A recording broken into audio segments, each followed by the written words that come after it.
The investigation confirmed without any ambiguity that ASP Nuru Usman acted in gross violation of Force Order 237, which governs the use of firearms in Nigerian police.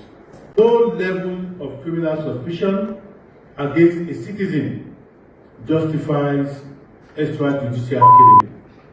Our duty is to protect lives, not to extinguish it.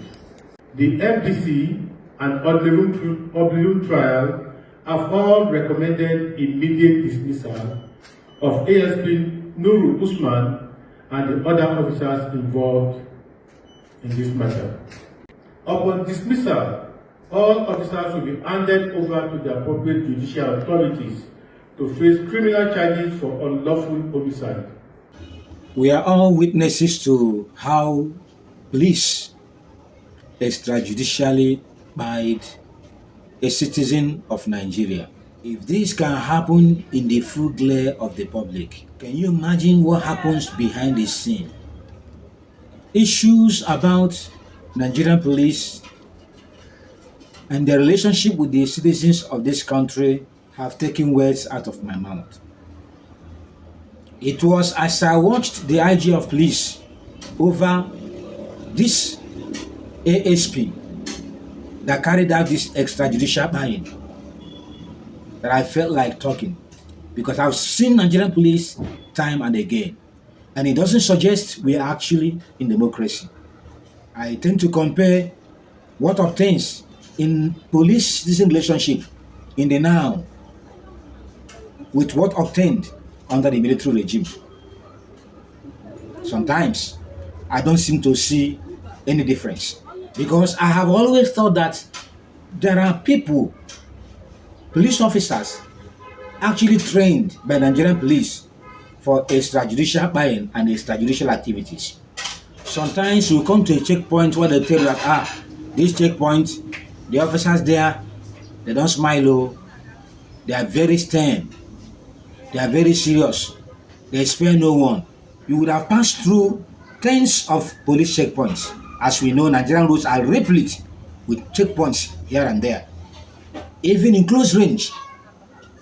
When you get to such checkpoints, what do they do that make them so stern? The documents other checkpoints have checked and cleared you, they will not clear you.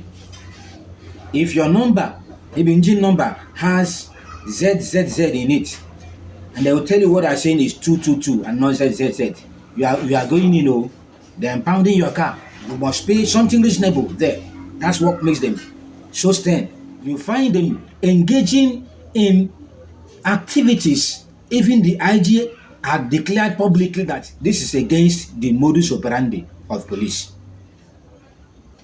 They will search people's phone. They will search people's back, pry into people's privacy in the name of policing.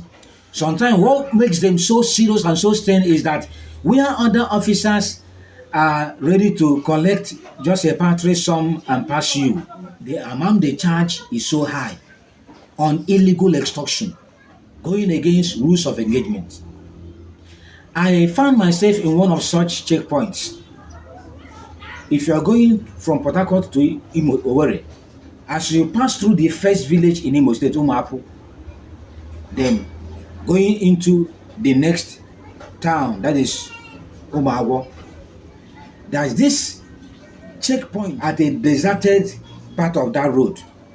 That side used to be known to be very bad when men of the underworld used to operate. So there's these police officers that occupy that road. They don't wear name tag, irregular uniform. Police van they use bears no plate number. I was traveling with members of my family, and my big sister is carrying a baby. They asked her who owns this baby. The person that gave birth to the baby was with us in the vehicle, and that was duly explained to the police, and they still arrested both my big sister carrying the baby and the mother of the baby. They referred to me as their brother and their lawyer, that I can explain to them better. I explained to the police, they said, I am also an accomplice. They also arrested me, the lawyer. Apprehensive of the people I met in the name of police officers. No name tag. I pointed it out. I can't see your name tag. We don't know when armed robbers attack or even kidnappers attack someone in the name of police. Things are happening nowadays. They threatened hell. Collected our phones, both those they have arrested and even innocent members of the family traveling with us in the car, with threats bearing their guns. Some of my family members tried to raise their voice and they threatened them that they will waste them, they will deal with them. They wasted our time that day before eventually they took us to a police station at Umago. And after charging us to be confined in their cell, then the discussion came. How much will you pay so that we release you? I said, I won't pay a dime. Whatever you're suspecting is the crime we've committed. Feel free to carry out your investigation. Go all out on your spree of investigation. We wouldn't want to come in between the police and honest investigation. They said, okay, in that case, we will be in the cell while they carry out their investigation. I said, without pleasure.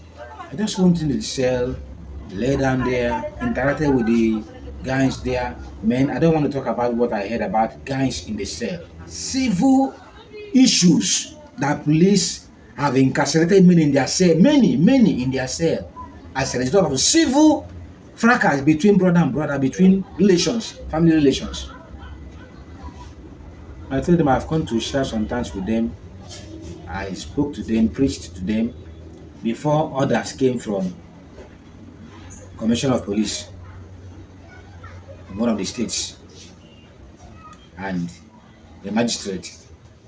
Then they started running letter skater and asking us out and telling the commissioner and telling the magistrate that they didn't put us into the cell. I was dumbfounded. We are suffering in this country as citizens in the hands of police officers. Your journey is usually delayed by multiple chains of roadblocks mounted by police. Even documents that road safety should check, police will check. Everything ends in extracting money, extorting money from innocent citizens who are struggling to eke out living with the situation we find ourselves under the present government. Well, we are watching. Inspector General of Police, we are not commending you yet for the speech. Yes, issues to commend you about are there, but we want to see the end of this story.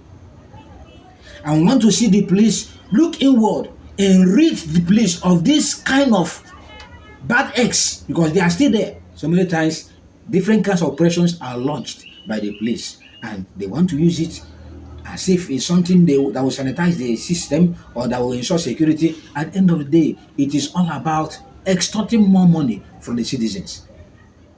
My highly respected Inspector General of Police, if police can know sanity in your era, let harassment of innocent citizens, let extrajudicial activities, let illegalities associated with policing in Nigeria be brought to a stop, so that we can breathe fresh air in our own country.